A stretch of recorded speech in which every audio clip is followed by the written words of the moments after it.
আসসালামু আলাইকুম। আজকে আমরা দেখতে দেখতে 14তম ক্লাসে এসে হাজির হাজির হলাম। আজকে রমজানের 27তম রমজান। আজকে আমাদের শেষ ক্লাস হবে। আমরা চেষ্টা করেছি যে সমস্ত বিষয়গুলি অত্যন্ত প্রয়োজনীয়, যেগুলি আপনি আরো বিস্তারিতভাবে আরবি শিখতে গেলে আপনাদের এই সমস্ত বিষয়গুলি লাগবেই। সেটা খেয়াল রেখে আমার যে সর্বনাম, তারপরে ক্রিয়ার অতীতকাল বর্তমানকাল, তারপরে এই যে আপনার বিশেষ্যের বেশ কিছু খুবই প্রয়োজনীয় বিষয়গুলি আপনাদের সামনে তুলে ধরা হয়েছে, যাতে আপনারা এইগুলি গল্পে গল্পে শেখার পরে আপনাদের একটা সাহস, একটা আনন্দ লাগবে, খুশি, মনে একটা তৃপ্তি থাকবে, যার ফলে আপনারা হয়তো হায়ার স্টাডি করতে পারবেন। আমি এই ব্যাপারে আরো আসবো, তার আগে আমি শেষ করি। আমাদের আজকের ক্লাসের বিষয়বস্তু হচ্ছে স্ত্রীবাচক বিশেষ্যর বচনসমূহ। আমরা দেখি, আমরা গত সপ্তাহে শিখেছিলাম পুরুষবাচক বিশেষ্যগুলি, বচনের প্রকারভেদ, অর্থাৎ কর্তৃক কর্ম সম্বন্ধে এক বচন, দ্বিবচন, বহু বচনে কি হয় সেইটি আমরা আলোচনা করেছিলাম পুরুষের ক্ষেত্রে, যেটা আপনার মনে আছে মনে হয়। মুনা ভাইয়ের গল্প, মানে মানি মুনা, মাইনে মুনা, মাইনে মিনা, মাইনে মিনা দুইবার বলছে। দুইবার বলছে কেন? এখানে কর্ম আর সম্বন্ধের ক্ষেত্রে, অর্থাৎ যেখানে বিশেষের জের হবে, আর যেখানে আপনার জের হবে কেন, সম্বন্ধের ক্ষেত্রে সাধারণত আমরা বলছিলাম জের হয়ে যায়। আবার যেখানে কর্মক্ষেত্রে, যেটা কর্তা বাদে যেটা বাক্যের মধ্যে বিশেষ্য ব্যবহার হচ্ছে, সেটাই তো কর্ম। তাহলে সেই কর্মের সাধারণত এক বচনে জবর হয়, দ্বিবচনে মাইনি হয়। শেষে যখনই দেখবেন মাইনি, তখনই বুঝতে পারবেন এটা দ্বিবচন। আর মিনা থাকলে বুঝতে পারেন এটা বহুবচন। মিনা কেন হবে? এই মিনাটা হলো আপনার মুসলিমুনের ক্ষেত্রে। যদি শেষে যদি মন মান নিন থাকে তাহলে হু হবে, আর যদি মমিনুন থাকে তাহলে নুনা হবে। শেষ শব্দটা, বর্ণের একটা শব্দের শেষ বর্ণটার উপর আপনারা জোর দিয়ে এগুলা শিখবেন। এখানে মুসলিমুনের ক্ষেত্রে মুনা ভাই, আর মমিনের ক্ষেত্রে মুনা ভাইয়ের কথা খেয়াল রেখে আপনারা এটা শিখছিলেন। এখন আসেন আজকে আমরা শিখি স্ত্রীবাচকের ক্ষেত্রে কি হবে। স্ত্রীবাচকের যে মুসলিমুন যদি হইতো, তাহলে মুসলিমুনের ক্ষেত্রে আমরা কর্তাবাচ্য পাইতাম মুসলিমাতুন। আমরা মুসলিমাতুন মানে হচ্ছে একজন মুসলিম। দেখেন ছোট গোল, তার উপরে দুইটা পেজ দেওয়া আছে, তার মানে মুসলিমাতুন।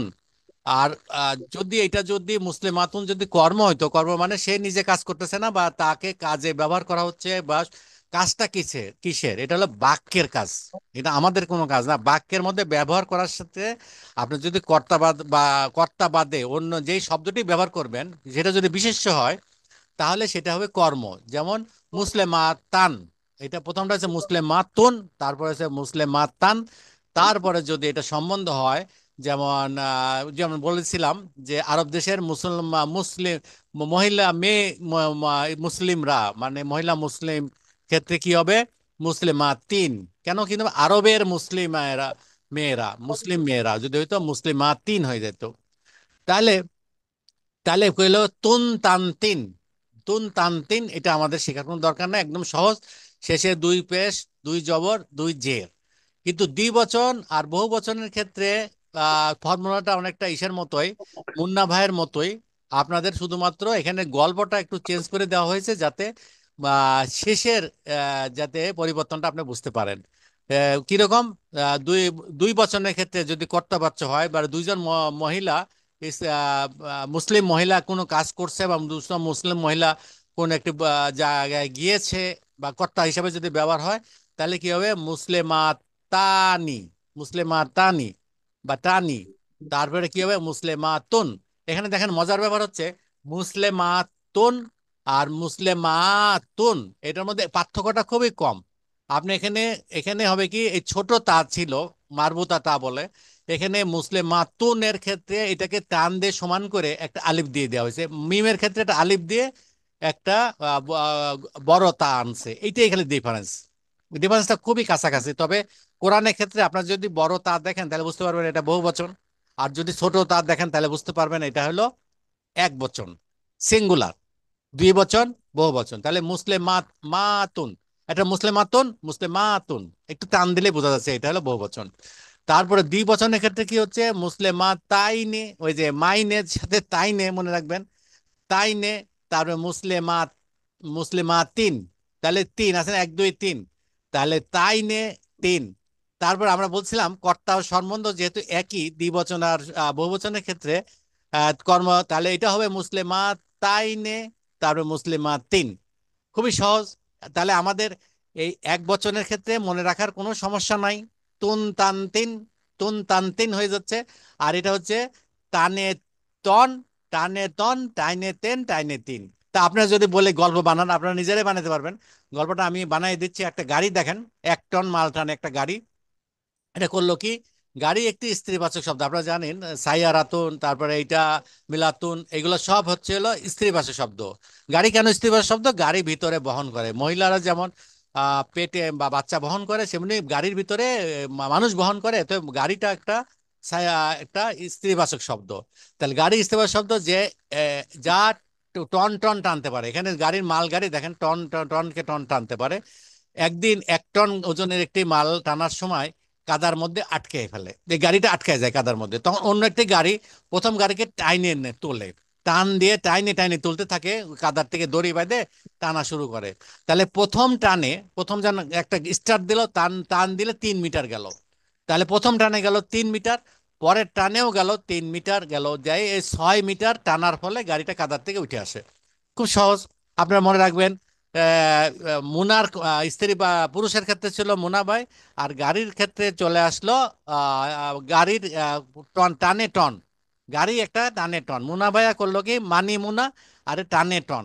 তাহলে টানে টন, টাইনে তিন, টাইনে তিন। এত সহজ গল্প। আপনারা যে কেন মনে রাখবেন, এইগুলা মনে রাখলে আপনারা মনে করতেছেন যে এখন মনে রাখলাম, ভুলে গেলে তো ভুলে গেলেন, কিন্তু আরো যখন স্টাডি করবেন, আরো যখন মানে কোরআনের বাক্য বা বাক্যভাবে এক একটা জিনিস যখন আপনারা বিশ্লেষণ করতে যাবেন, তখন বুঝতে পারবেন যে কর্ম সম্বন্ধের ক্ষেত্রে দ্বিবচন আর বহুবচন এক, টাইনে টেন, টাইনে টেন, এই কনসটা আপনাদের অনেক কাজে লাগবে। আমার পরিচিত একজন বন্ধু আছেন, সে আমাকে একই কথা বলল, যে এটা যদি আমি না মনে রাখতাম তাহলে কিন্তু কর্ম সম্বন্ধের ক্ষেত্রে এক, এটা ভুলেই যেতাম। সম্বন্ধের ক্ষেত্রে কোন ক্ষেত্রে এক? সিঙ্গুলার ক্ষেত্রে এক না, সিঙ্গুলার ক্ষেত্রে তান তিন আছে, কিন্তু বহুবচনের ক্ষেত্রে, বহুবচন বা দ্বিবচনের ক্ষেত্রে একই। তাইনে মুসলিমা তাইনে, মুসলিমা তিন, মুসলিমা তাইনে, মুসলিমা তিন। যে দুইবার কেন বলা হচ্ছে? কর্ম সম্বন্ধের ক্ষেত্রে একই রকম। এখন আসেন, এটা আপনারা একবার পড়বেন, কয়েকবার পড়লে এটা মনে রাখবেন, আশা করি এটা নিয়ে জটিল কিছু আসবে না। আর আসেন, আমরা মনে করলাম যে বহু বচন তো শিখে গেলাম আসলে। আহ, আলে মুনা, আমরা জানি মুনা, আলে মুনা, আলেমুন, আলেমুনের সিঙ্গুলার। এটা এটা আমরা ব্রোকেন প্লুরালটাকে এটা শেখার চেষ্টা করি। ব্রোকেন প্লুরাল মানে যেটা নিয়ম মানে না, নিয়ম না মানা প্লুরাল, মানে বিশেষ্যর প্লুরাল। প্লুরাল গুলা কি হচ্ছে? আলেমুন সিঙ্গুলার হচ্ছে, তাহলে আলেমুনা হবে। আলেমুনা হতে পারে, কিন্তু ব্যবহার খুব কম। কেন ব্যবহার কম?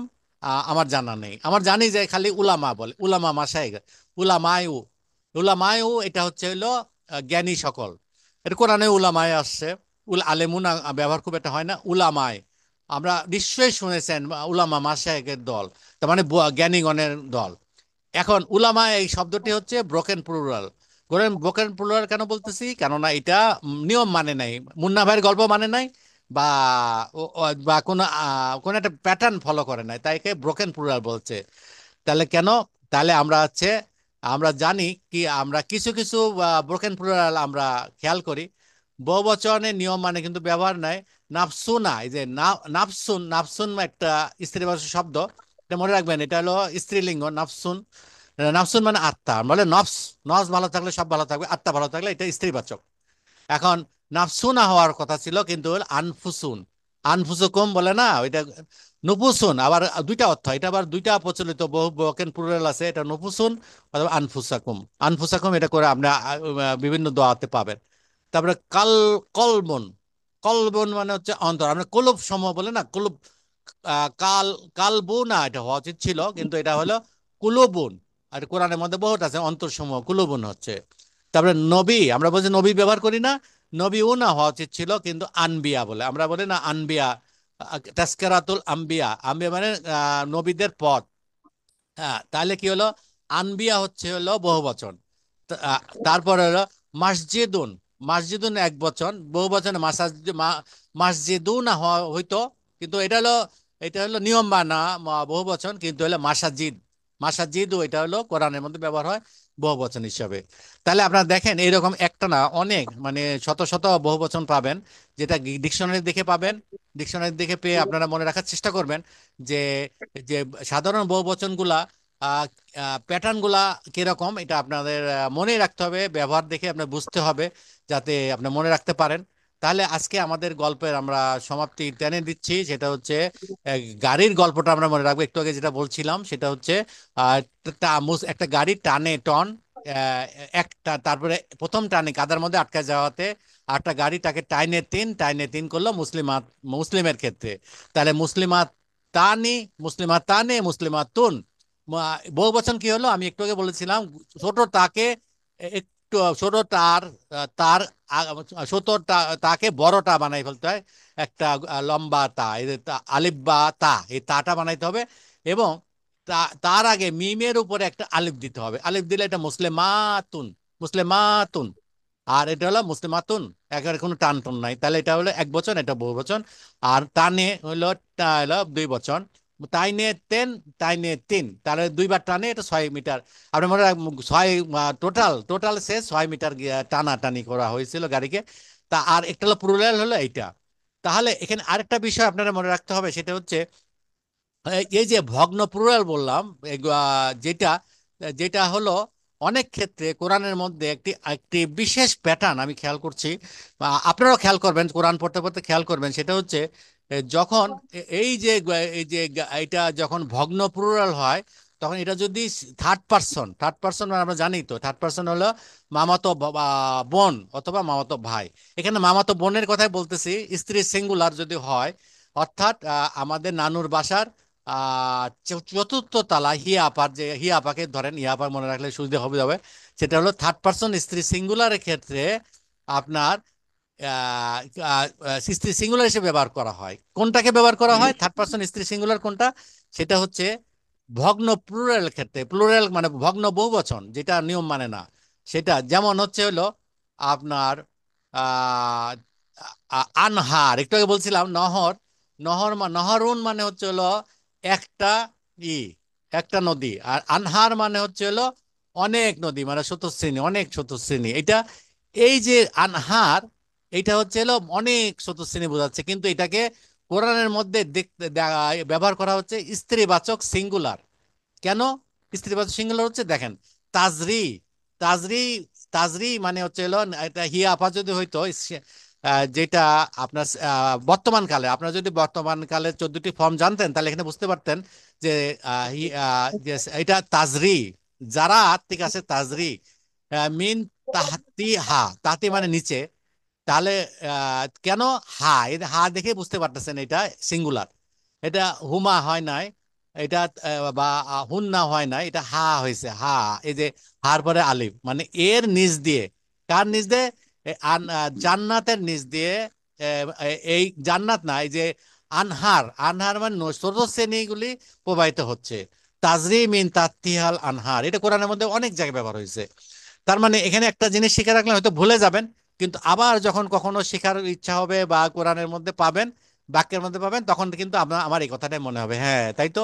এটা সিঙ্গুলার হিসেবে ব্যবহার হচ্ছে কেন? যেহেতু এটা ব্রোকেন প্লুরাল, এবং এটি হচ্ছে এলো আপনার বহুবচন হলেও এটা সিঙ্গুলার স্ত্রীবাচক হিসেবে ব্যবহার হচ্ছে থার্ড পার্সনে। তাহলে আপাতত এটুকু যখন আমরা শিখলাম, আমরা গত গত এক মাসে আমাদের 14টা ক্লাসের মধ্যে আমরা চেষ্টা করেছি আপনাদের বিশেষ বিশেষ বিষয়গুলি, যেগুলি জানলে আপনাদের আপনি গল্পের মাধ্যমে জানলে আপনার আরবি ভাষার প্রতি আগ্রহ সৃষ্টি হবে। এবং এই আগ্রহ ভিত্তি করে আপনারা আরো বেশি শেখার চেষ্টা করবেন। ইউটিউবে অনেক মজার মজার লেকচার আছে, যেমন মদিনা আরাবিক, আপনি ইউটিউবে সার্চ করতে পারেন, মেহের আলী, মেহের আলী খান, উনি খুব নাম করা মদিনা আরবিকের, এটা মদিনা আরবি মেহের আলী দেখলে 96টি ওনার অধ্যায় আছে, প্রত্যেকটা যদি শোনেন বাসা বসে আপনি মানে আরবি ভাষা বা কোরআন বুঝতে আপনার সমস্যা হবে না। এছাড়াও আমার একটা প্ল্যান আছে আপনাদের নিয়ে, মাঝামাঝি সময় আগামী মাসের 15 তারিখের পরে ইনশাল্লাহ আমরা একটা বই ধরবো। সেই বইটি হচ্ছে এইটা, আপনারা দেখেন, এই যে কোরআনীয় আরবি শিক্ষা, এটা আমার হাতে খড়ি। 2010 সালে ইহেইয়া স্যার, উনি আমাদেরকে প্রতি শুক্রবারে 3টার থেকে সন্ধ্যা পর্যন্ত আমাদেরকে ধরে ধরে হাতে ধরে ধরে উনি শেখাতেন। এবং এটা 40টা অধ্যায় আছে। আমরা চেষ্টা করবো এই 40টি অধ্যায় আপনাদের সামনে প্রতি সপ্তাহে একটা করে করলে পুরা সারা বছর চলে যাবে। আর আমাদের এখন যে আমাদের যে আজকে আমরা যে শিখলাম, আমরা যে আমরা যে আমাদের যে কোরআনীয় আরবি শিক্ষার আমরা যে বইটি ধরার আগে আপনাদের অনুরোধ করব, আপনারা আমার যে এই যে মজার টিএসআই পদ্ধতি এটা যদি একটু শোনেন, শুধুমাত্র একটু শুনলে কিন্তু এই কোরআনীয় আরবি শিক্ষা এইটা যখন আমরা আগামী মাসে ধরবো, আমরা প্রতি সপ্তাহে একটা করে চ্যাপ্টার করব ইনশাল্লাহ। জুম্মার নামাজ পড়ে একটু রেস্ট নিয়ে আমরা 3টা থেকে 40 মিনিট আপনারা শুনবেন। আপনি আপনাদের এই প্রতিটা চ্যাপ্টার আমি আপনাদের সামনে পড়ব। এবং সবচেয়ে মজার ব্যাপার হচ্ছে এই বইয়ের শেষে প্রত্যেকটা বইতে কোরআনের আপনার দেওয়া আছে, আয়াত দেওয়া আছে, 10-12টা করে আয়াত থাকে, 15টা মতো আয়াত থাকে। এই আয়াতের বিশ্লেষণ করব কিভাবে গ্রামারে ব্যবহার হচ্ছে।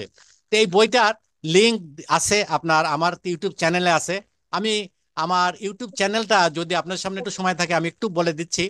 আপনারা যারা যারা আমাদের আমার ক্লাসটি যারা অংশগ্রহণ করতে পারেননি বা এখনো পর্যন্ত আপনারা চেষ্টা করতেছেন আমার ক্লাসকে ফলো করতে, তারা অনুগ্রহ করে আপনারা এই আমার মজারা নিজে এইখানে যাবেন, যাওয়ার পর দেখবেন রমজানে আরবি শিক্ষা, এখানে এই যে 13টি আছে, আজকে দিলে 14টি হবে, এই 14টি আপনারা দেখতে পারেন।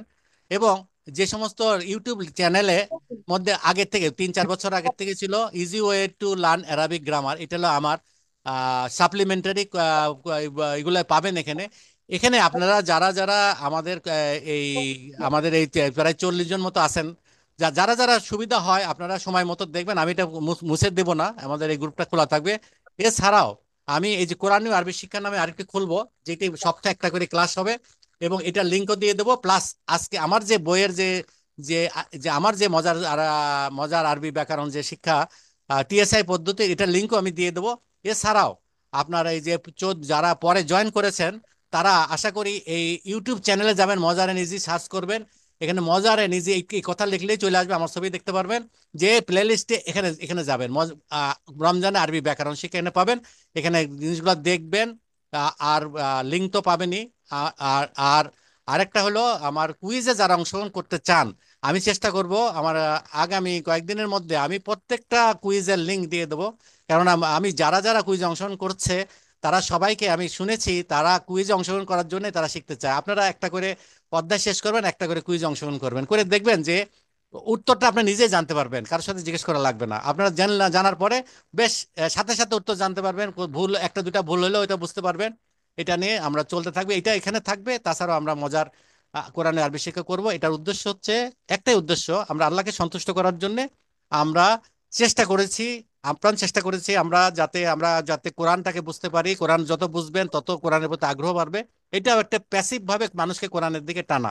আপনারা চেষ্টা করবেন যাতে সবাই যাতে আরবি ব্যাকরণ যাতে বেসিক জিনিসটা শেখার চেষ্টা করে। আর আমার জন্য দোয়া করবেন। আর ইনশাল্লাহ যদি আপনারা যারা যারা আহ কোরআনীয় আরবি শিক্ষা যে এই এই এই এই এই হোয়াটসঅ্যাপ গ্রুপে জয়েন করতে চান, তারা আমাকে একটু মেসেজ দিবেন, আমরা জয়েন করে দেবো। আর এখানে যারা আছেন তারা থাকবেন। এই বলে আমি আজকে শেষ করছি এবং একটু পরে আমি আপনার সাথে প্রশ্ন উত্তর নিচ্ছি। তাহলে আমি এটা বন্ধ করে দিচ্ছি রেকর্ডিংটা। আচ্ছা।